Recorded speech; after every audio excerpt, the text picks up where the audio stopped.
This is Herodotus of Halicarnassus, famously known as the father of history.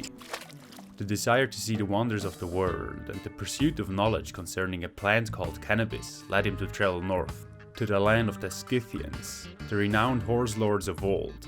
This narrative adaptation of Herodotus' histories tries to portray how the father of history might have gained his information, but also remains authentic to the historical source material.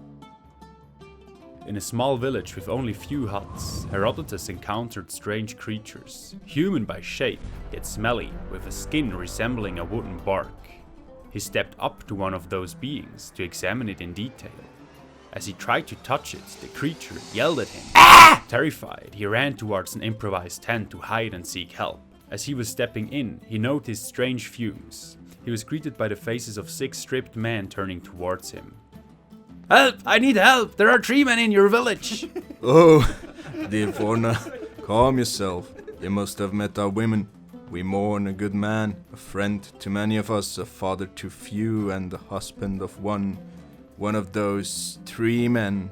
"Oh, I'm very sorry to disrupt your mourning, but what terrible thing happened to them?" Nothing really.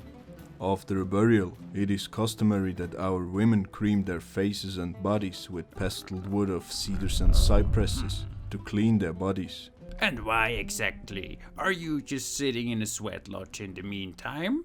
This is not a simple sweat lodge ritual. Please, take a seat and be our guest. You see, after a burial, we walk to a nearby creek, which we hold to be very clean. One after another, we wash our heads, and only our heads, in the clear, cold water of the stream. Once we're purified, we proceed solemnly back to the village. When we reach the village, we build the tent we are sitting in. We set up 3 poles leaning together to a point and cover this framework with thick mats made of the wool of sheep. We seal it as tightly as possible so that no air may intrude nor escape. A crackling fire is lit in a pit which we dug out in the center of the tent. Prepared like this, the hut is ready, and we then know that every little thing is gonna be alright. A very thoughtful way to honor your dead and care for those who rest amongst the living. But what is that smell? It is some weed our people came to appreciate very much. Some generations ago, our ancestors found this wild-growing plant by chance. They discovered its use and started to cultivate it. It is very much like flax, yet hemp is much thicker and taller. It is useful to make ropes, carpets, and even clothing from it, because of the strength of its fibers. Clothing? Wouldn't that be very uncomfortable to wear? No, it feels very much like linen. Oh, it does it? Extraordinary. We also use it to clean our bodies and spirits. To do so, we take a handful of hemp and place it on the fire while remembering the deceased, for it is good to relieve our grief in a jubilant atmosphere. Knowing that the ritual will make all men hungry, we prepare a whole lot of snacks.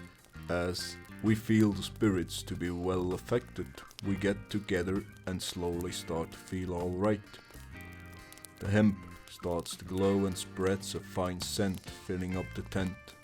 It cleans your body by opening up your pores as in a sweat hut and takes your thoughts to lightness and makes you worry less, for one should not worry but be happy. Filled with a feeling of ease, we start to joke and sing, think, and to speak wiser words than any of your civilized Greeks. Now, in a few hours, when the smoke is gone, we will leave the hut and return to our women and our daily business, thus clean not only physically but mentally too. Oh, a very unique ritual indeed. It remotely reminds me of the Greek vapor baths, but it relaxes me in a way nothing has ever relaxed me before. It feels like the purest Dionysian wine running through my veins. Yes, yet herb is the healing of people, wine is their destruction. Will you stay and dine with us? I would love to. This steam is making me hungry. I would, my dear friends, if it pleases you, include your words in my inquiry, so that your renown may persist and will not be forgotten by the mists of time. So all world and all people to ever wander its marvelous ways shall remember them. Jetzt brauchen wir noch ein Kuckuck, hä?